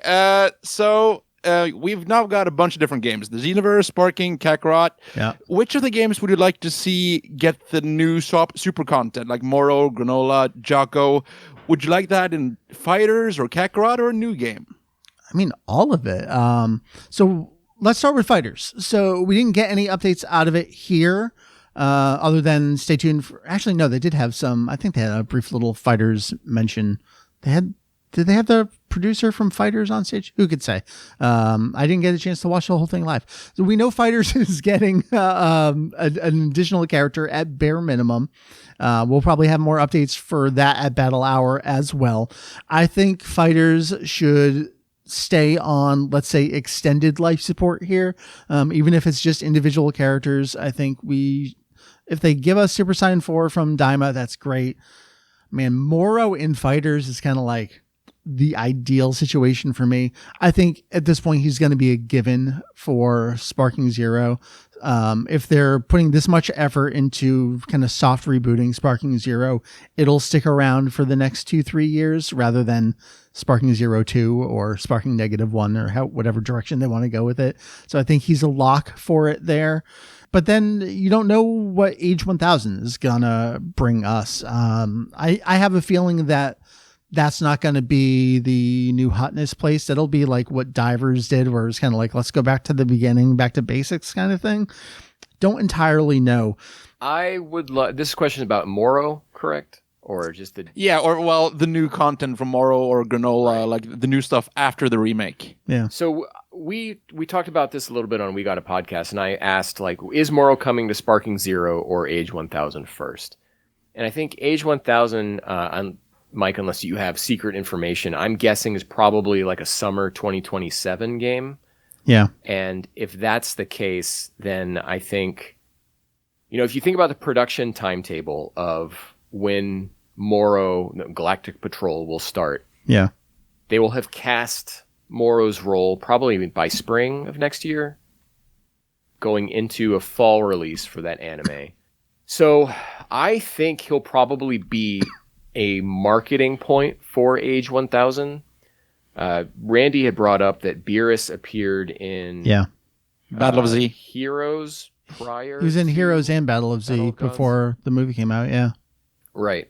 So I think we'll see something similar with Moro to hype up, and I think the right place for that will be the new game coming out. But I could just see as easily them putting him in Sparking Zero instead, but I think if Dragon Ball is finally, for the first time ever, going to have brand synergy, I think the right place would be to put him in Age 1000. See, I don't know, because if that game's going to be a timeline kind of game, the Galactic Patrol art doesn't really, other than, time is a crime, it doesn't really give me anything in terms of like time travel related stuff. I honestly can just see a Sparking Direct leading with Moro one day and like kind of that's it. And maybe you get a tease of like Granola's, you get like a snipe come out of the side where they haven't cast him yet, but they want to acknowledge that that's coming in the future or something like that. Side question. Ken, do you think we're going to get an official Moro SH Figure Arts? Yeah, of course we are. Now, I think we're safe. We probably have 3 or 4 years before the 7.3 version comes out, so we didn't just buy this for nothing. Yeah. Oh, yeah, that's true. I want the old goat first before I get this version. Interesting. Nerdy, what's your favorite of the ongoing modern Dragon Ball games right now? Ooh, that depends. If it's like the flying around... regular fighting Dragon Ball stuff, it's Sparking, but I did really enjoy the ground combat of Kakarot. Yeah, I did too. They really nailed that. That felt good. Something about Kakarot. It felt like closer to the Naruto Storm games. Something I felt Cyber Connect 2 did better than the Xenoverse combat. Yeah. So, like, my wish was like Kakarot original Dragon Ball game, but we'll maybe get that in like 5, 6, 7 years. Can we not talk about that kind of timeline? Because also it's going to be here before you know it, but it simultaneously sounds like a lifetime away from us right now. But what, yeah. like the fact that the universe is over 10 years old? Yeah, it feels it, but I still don't like hearing it. Yeah. It just, especially in the context of we just lost Boo's actor. Yeah. And Nozawa just turned 90. And so I think 10 years from now, what is our beloved cast? Yeah. Everyone said this, but we're truly approaching a Ship of Theseus Dragon Ball cast at this point where, how many Mr. Satans are we going to go through? That sucks. It sucks. Well, Nerdy, thank you for your question. I'm going to cycle you back out as well. Thank you. Appreciated. You are back to the audience pool. I saw one more request to speak. Trevingsley. That's the name I see there. Welcoming, inviting up to the stage. Hello. Hey guys, can you hear me? We sure can. Perfect. It seems like everybody's pretty much dead set on Age 1000 being a Xenoverse 3. But what if there's like the 1% chance that it is an MMO? Like the Dragon Ball Online. There's no way they're doing that. This is not the environment to be releasing new MMOs, like in general. I say as someone who's had a subscription to FF14 since A Realm Reborn came out. Like licensed MMO doesn't seem like a smart move to me. So then I'd be wondering, like, what's the other angle where they kind of like bridge those two things? Bridging like the fighting game aspect of the Xenoverse games with the MMO actual, like tons of players out on the field doing a thing. Like raids never quite felt right to me in Xenoverse. They call them raids, but they're just like giant, like invincibility armor boss fights. What do you think? What else is the angle for them on this? I don't think it's that outlandish for this to be an MMO, but yeah? I feel like the trailer would have somehow hinted towards that. I mean, it remains to be seen. I don't think it's impossible. Yeah, I think it would be more interesting than practical if they would go that route. Yeah, agreed. But like y'all are saying, I think Xenoverse is already incorporating a lot of those MMO elements that they can like really fine tune that their combat. I feel like that'd be like a happy median. Honestly, I'm just excited to see, hopefully, that the lore of Dragon Ball Online will continue. It's also just tough where it's like, how many fighting games can you have on the market at any given time? I mean, we've seen it from the PS2 days up through today. Talk a lot about the PS2 as like the golden era of it, where you had your Sparking, you had your Budokai, you had your party games over on the side too. You had Super DBZ. Today we have Kakarot, which is a style of a fighting game, just dressed up in another kind of game. Fighters is still alive. Xenoverse is still alive. No one's mentioned Breakers. Breakers is also Xenoverse just turned into a different style of game. All the jank that comes with it.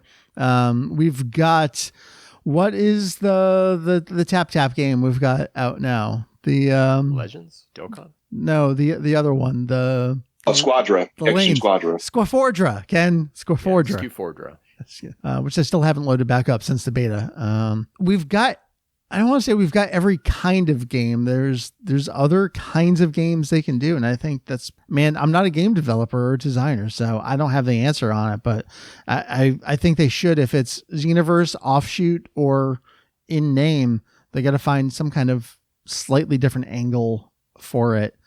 But also they could just do Xenoverse 3. And that game sold, a couple tens of millions of copies, something like that. It's been around long enough. Yeah.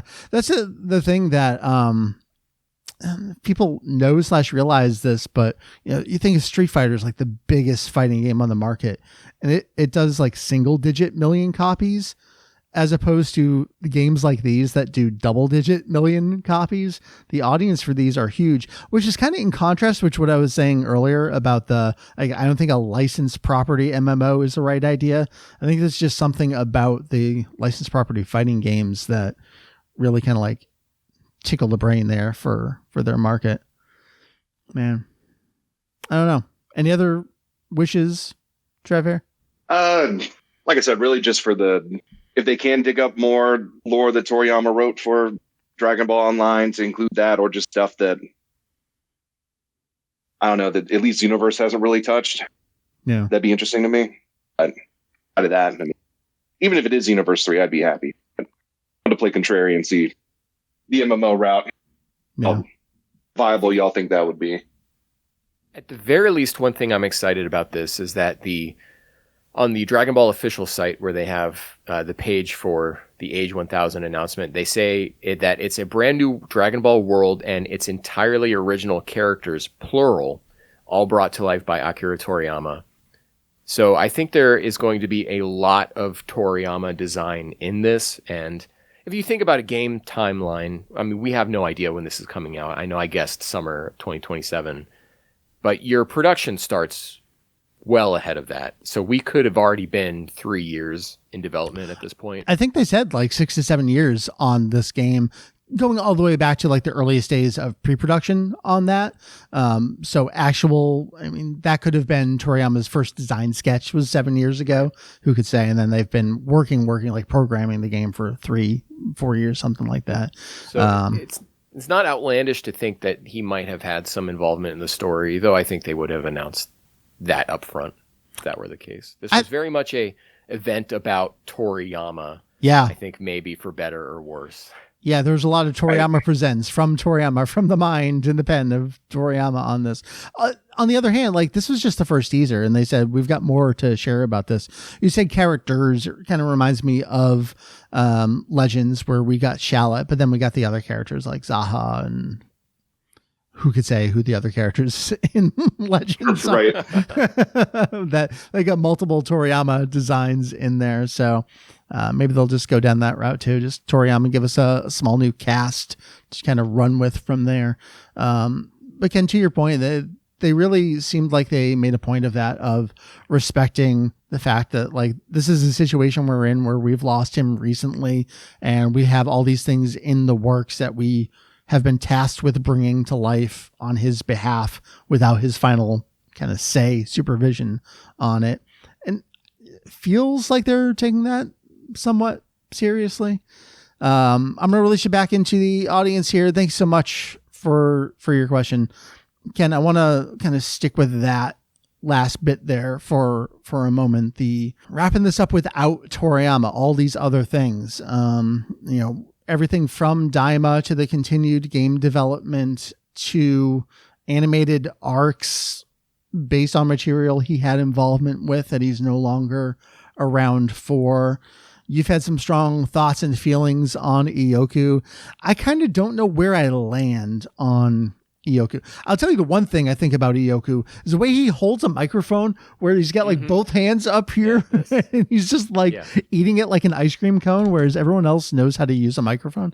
I was watching it with some other people, and I said, like, look at the way he holds that stupid microphone. What's your take on Ioku right now from kind of like a steward of the franchise perspective? So I'm pleased that we're getting Moro. So that means that there has been some sort of resolution between Capsule Corporation Tokyo and Shueisha. We don't know and never will know the details of all of that. But I sat there stewing, and I think I've only gotten angrier about how Toyotaro was not mentioned at all. Yeah. So if Ioku is wanting to move forward with the franchise a certain way, is Toyotaro Toriyama's successor, right? And what does Toyotaro deserve out of this situation? Dragon Ball is not his franchise, but for a while there, he was carrying it on his shoulders. And I I don't know how much blame to put at Iyoku's feet, so I'm just going to put all of it there. And I got really angry that Toyotaro was not mentioned once. Yeah. In this whole thing. And yeah, no lip service whatsoever. Right. And I almost felt as well that you wouldn't have maybe even known that Toriyama had died. There was no mention really of that or of like what they're doing as being touching something sacred, even though Toriyama never saw his work that way. So that's something else. But I don't know. Iyoku, something about him. He's got the haircut of a man 30 years younger than he is. Something strikes me as very off about him. And I get very angry about it. But I don't know. I just think it's funny how much Torishima dislikes him. And so I just stand with my man Torishima. What's up? Shouts out. I kind of had like in the middle perspective on that where you almost would feel that Toriyama wasn't gone, but then they would like tiptoe up to talking about it respectively as if like there's a situation without saying what that situation was.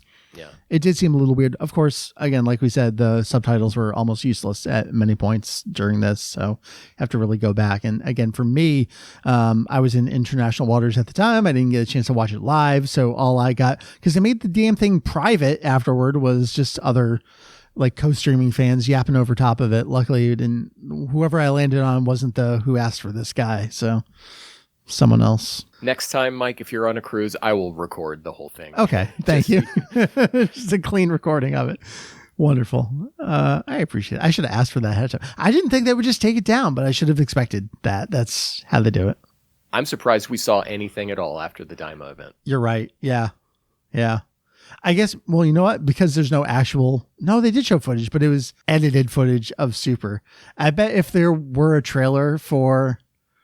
No, they did it. This was like a real thing. This wasn't from like a convention. This was their own thing that they streamed. So yeah, I guess that makes sense that we got it here. Any other takeaways on this? So again, there's already an hour discussion with myself and AJ going over Beerus and the Galactic Patrol. So there's a lot more chat about that to listen to. This is going to be a beefy podcast. Hope folks are up for it. Ken, we got a podcast over there, you, Randy, and Doug talking about all this stuff.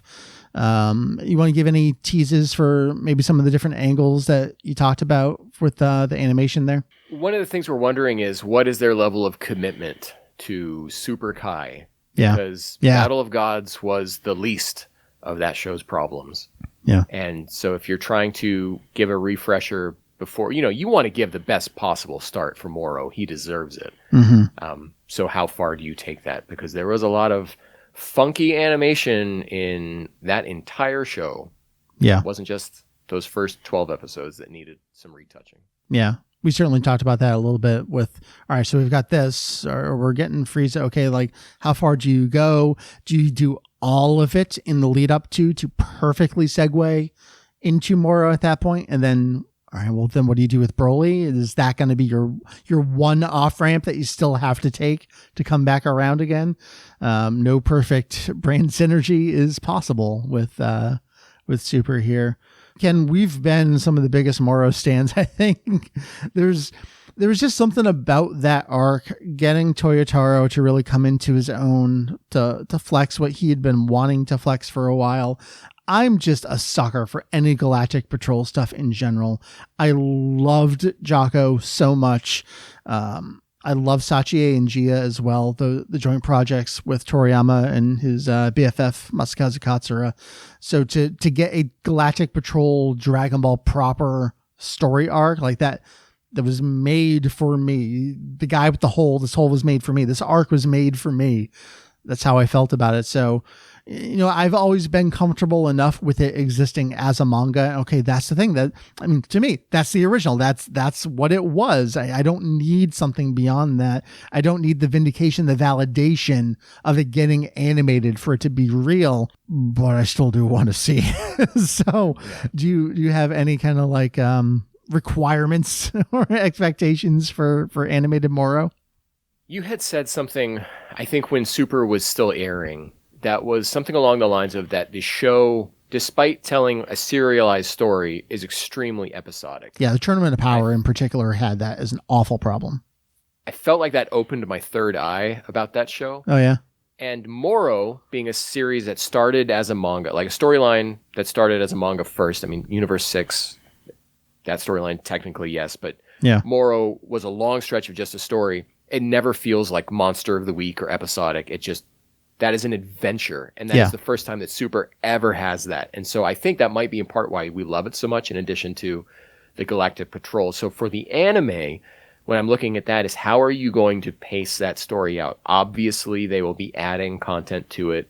This won't be just a 1-1 adaptation of the manga. There will always be little elements added to maybe flesh out a moment here or there, much like in the way that we had from Battle of Gods to Resurrection F. We had those 3 episodes in between that kind of told the story of how Goku and Vegeta end up on Beerus's planet training with him. I'm very interested to see what they do with that. And then again, the pacing is, do you try to push it back into an episodic type way, or do you let this be the serialized story that it is, much in the way that the original Dragon Ball and Dragon Ball Z didn't turn that story into an episodic adventure? It just, the story just moved. Yeah. Can we end on a cliffhanger Harmony Cell and pick up next week again? That would be the way to make it feel like it used to. I don't need it to feel like it used to, but I think it already kind of does. So I don't know. That's that. So we've been going at least on a proper streaming recording here for a little under an hour. I'm going to open it up for any last questions or comments. I'm going to prioritize anyone who hasn't been already on here before. So I do see a couple other names on the list here. Any questions about video games or the repeat of Beerus or the new R? Questions, feelings, thoughts, concerns, hopes, dreams, aspirations, as a wise man once said. I will open up the chat one final time here for anyone else who kind of wants to chime in, pipe in for that. But other than that, it kind of feels like we're in a holding pattern for fall for Beerus. You know, something Heath and I had been talking about for a little bit here was, hey, this is going to be great because we're not going to have to write new episode summaries for this series. We'll just have to edit. So, oh man, turns out maybe we do have to add in a couple new sentences and actually pay attention and translate new credits because there's going to be new effects work on those. So it's not going to be the light haul of work. I don't know what phrase I'm looking for there that we thought it was going to be. There's always excitement and nervousness about new stuff coming out because we want to just work on old guides on the site instead of keeping up with the new stuff. But if you don't keep up with the new stuff, it gets lost to time. See Dragon Ball GT episode guide on the site. Randy, Doug, and I have discussed we will not be reviewing the show on a bi-weekly basis, I think. Beerus, yeah. No. That would... Of course, it would only be like 3 times, so it wouldn't be the worst thing in the world. Right, but I feel like all 3 of us are already going in. Randy's the most excited of us 3, but all 3 of us, there is a certain level of like, why? Yeah. We're already questioning its existence. Yeah. And I think that if we were to force ourselves to watch it as homework, that would make us much more negative towards it. So I think to give the show the best chance is to let it stand on its own and not try to watch it for homework. Yeah. That's ultimately where I landed on Kai when it first came out. We didn't know what we were going to do with it. And we ended up doing just kind of like an introductory first episode or 2. That was like, well, that's its trick. What else do you say about it? Like over time, I guess you just chime in with, okay, here's some of the Yamamoto tracks we liked. Here's some of the cool ways that they edited some episodes together. But like, yeah, what do you say beyond that? I think it's going to be similar because it was a Kai version of Super, was and is a Kai version of Super. Like, what else do you say there? Yeah. Last call for any jumping on the stage, questions, feelings, concerns. Nerdy's hand is still up. Do we still have a nerdy hand up? Yeah. I'm going to scroll up. Nerdy, if that's an accident. If you have it, jump on. If not, it can be anything. It doesn't have to be games. It can be chatting about anything. Nerdy, last call. Time to grill us. Yeah, I'm here. Yeah, well, I won't mention Daima. Other than, no, please, Ken, don't review it week to week, because I don't think Daima got better by being homework. No, definitely not.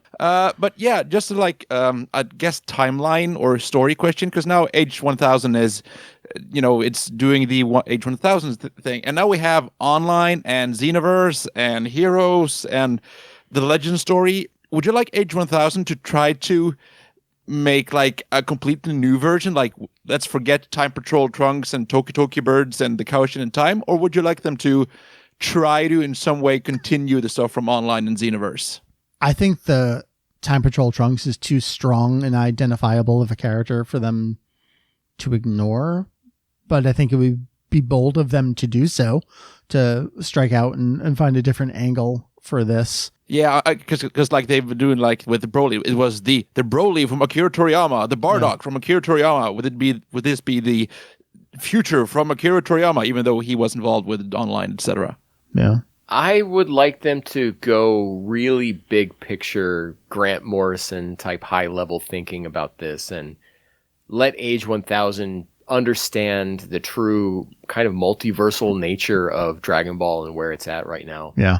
And so maybe there could be a reference to the Time Patrol and Trunks and all of that, and then, or something dedicating about how Daima and Super and GT all exist in different states of being, which is something that Xenoverse, I believe, kind of touched on a little bit when it was just GT and Super at the time. It did. So thanks, Nerdy. I moved you back over because this is an angle I want to chat out here. One of the things that attracted me to Dragon Ball when I first got into it back in 1996 was it had a beginning, middle, and end. That was the series. I was not getting into American comics despite the fact that I had multiple friends trying to get me into them because none of it made sense. I also thought the artwork was, everything I saw was convoluted. I couldn't make sense of it. There's too much dialogue on the page, just like too much stuff there. And so you would jump in at issue 53 and it said, did you read issue 23 to understand what this was? Like, too much for me. I'm a simple man. I need simple words. So Dragon Ball made sense. Like I was able to jump in at episode 2 of the sequel series and still make sense of it. But then I learned it was okay, beginning, middle, end. And you had the offshoots, you had the movies, but like it was known that that was just a singular that just stood by itself. You didn't have to pay attention to it. And that's all there was. There was no other stuff there. And Dragon Ball has become what I didn't like at that time, where you truly have the multiverse tournament going on in the animated promo series for the video game. Like you've got all the two versions of Broly facing against each other, plus this other masked Super Saiyan 4 version of him. You've got the movie characters coming into the other. Although I will say, I always come back to this, that one moment in the Xenoverse DLC where Tapion fucking walks on screen, chills, my dude. That is the one moment that I will allow. But we are there. Like we have multiple sequel series that are in direct contradiction with each other, that go in their own different directions. And it's just become this multiverse juggernaut that Marvel can't handle anymore either. But I'm stuck with it. So like, I don't get a chance to dip out anymore on this. I'm in too deep. What do you do with it? Yeah. Let Age 1000 have its own, beginning, middle, and end. But I think there are so many fans at this point, and of course you always want to attract new fans in as well.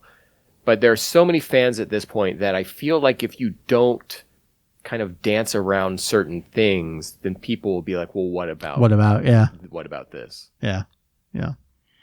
We're already seeing that with the Beerus redo. Like, are they going to mention Super Saiyan 4? Because then you can tie Daima into it and that would be perfect. And you don't have to mention it again because you already mentioned it here. They're not going to do that. Like, they're not that smart and they're not that interested in doing it either, I think. Yeah. They just want you to buy the merch. Yeah. They're content to let you ask the what about, because by not, again, I mentioned this earlier in the show, I think, but when you turn 40, you start having only 5 things that you say, 5 stories, and you say the same things over and over again. I'm there too. So, and one of my things is they will never say that Dragon Ball GT is not canonical, because then that's your excuse to not buy the SH figure arts for those figures anymore when they re-release them at 20% markup. So yeah, they want you talking in the same way that like V-Jump issues would come out and say that Gogeta wasn't as strong as Gohan, Boo, or something like that, because that makes kids on the playground talk. Yeah. And they want you talking. They want you to be thinking about Dragon Ball at all times. And if they give you all the answers, then you won't be doing that. Yep, exactly. All right. That was the final call. I don't see other hands raised, so I'm going to call it there so I can edit this, which I think is going to be a pretty live to tape edit. We'll see how much I really get in there. But for those in the Patreon chat, thank you so much for joining us on like a short notice here. Hero of time, Ken, though, for stepping in while none of my microphones really wanted to work with me today. Microphones didn't want to work. Cameras didn't want to work. Just one of those kind of tech days. So thank you, sir. Appreciate it. You knew. Was there just something going off in the back of your head like, Mike's having problems? I just feel like you might have needed a hand. So I just got ready. Perfect. All right. Well, thank you to Ken. Thank you to the patrons here. If you're not already a patron, consider patreon.com/Kanzenshuu, and you can be among the folks here that get the ping that says, hey, drop what you're doing, hop on. We're chatting about stuff. So this is going to be the second half of the podcast this time around. If you're listening to the podcast, you're already listening to this. And if you're in the chat, well, you've already heard it. So you can dip out before you listen to this entire thing again. Thank you, everyone. That is it. I will see you next time for another patron chat. Indeed. Thank you once again to AJ. Thank you again to Ken for joining me this time around on the podcast. That was a heck of a show, was it not? I truly don't even know what to tell you else to check out right now. A lot of stuff going on behind the scenes on the site, updating a lot of little things here and there, updating a lot of big things here and there. I'm desperately trying to get back to some of the articles that I've teased in the past. Got a lot of stuff that's the hard thing is you get to like 95% and you feel like you got your jollies out on it, but like no one else has read it yet. It's not done. I got to push out a lot of those articles. They're there. They're coming. I guess let's just run through the usual list of stuff. At the top, we've got www.kanzenshuu.com. You know it. That is kanzenshuu.com. Your one and only stop online for all things Kanzenshuu, because there is one and only Kanzenshuu. Would you kindly consider patreon.com/Kanzenshuu? You heard from a couple of our lovely patrons here with questions and thoughts and concerns here on this episode. $1 level is just, hey, love what you're doing, want to help keep the lights on. $5 level is hanging out on Discord with us. And sometimes you get those impromptu, hey, we're doing a live recording. You'll get notified of that kind of stuff. Also consider what I'm getting ready to do right now, which is grabyournearest.com, aka twitch.tv/VegettoEX most Saturday nights. It is truly like the superhero of podcasting AMV community all together at once. If you don't know who some of these people are, you have no idea that they're actually some of the biggest names in these various games. I know a lot of people from across a lot of spaces from the a lot of time that I've been doing a lot of stuff online and beyond. It's just a good couple hours of hanging out. We stream Mario Kart, we shoot the shit, and we grab some stuff during the ad breaks. Trying to think if there's anything else. Of course, visit all the stuff that folks plugged during this episode, stuff from AJ, stuff from Ken. I'd say stay tuned to the socials and maybe the Patreon. Depends on what I'm going to be writing and how I'm going to be getting it out there, but I'm building another box of V-Jumps. They're coming. I think I got the majority of 1998 on its way to me right now. There's some very specific stuff I've been wanting to take a look at in there. Actually, some of that stuff was previously teased on some wiki editing live streams. So maybe if you tune back to a couple of those, you get a tease of what I'm looking for, what I'm collecting, what I'm documenting from there. Otherwise, I think I'll just leave it there. Thank you, everyone. Had a wonderful time doing all the bits and pieces of this here podcast. I will see you next time around. To be honest, I'm going to try to get us back on the bi-weekly schedule, which we're on right now, but I want to get the one where it's the other off weeks from We Got a Podcast. Just 'cause I like the idea of there constantly being a flip-flop of good Dragon Ball listenings from the expanded Kanzenshuu friends and family community for you to listen to. Feels a little unfair when we're like 2 days away from each other releasing podcasts. It's not a competition, Randy. How many times have I told you this? Otherwise, shout outs to fake SH Figure Arts Moro. Shout outs to Akio Iyoku, I guess. Shout outs to Torishima for anything and everything. I don't know. After you've recorded like several hours with the podcast, you just don't know what to say anymore, but you feel like you got to keep talking. I don't got to keep talking. I'll see you next time, folks. Bye.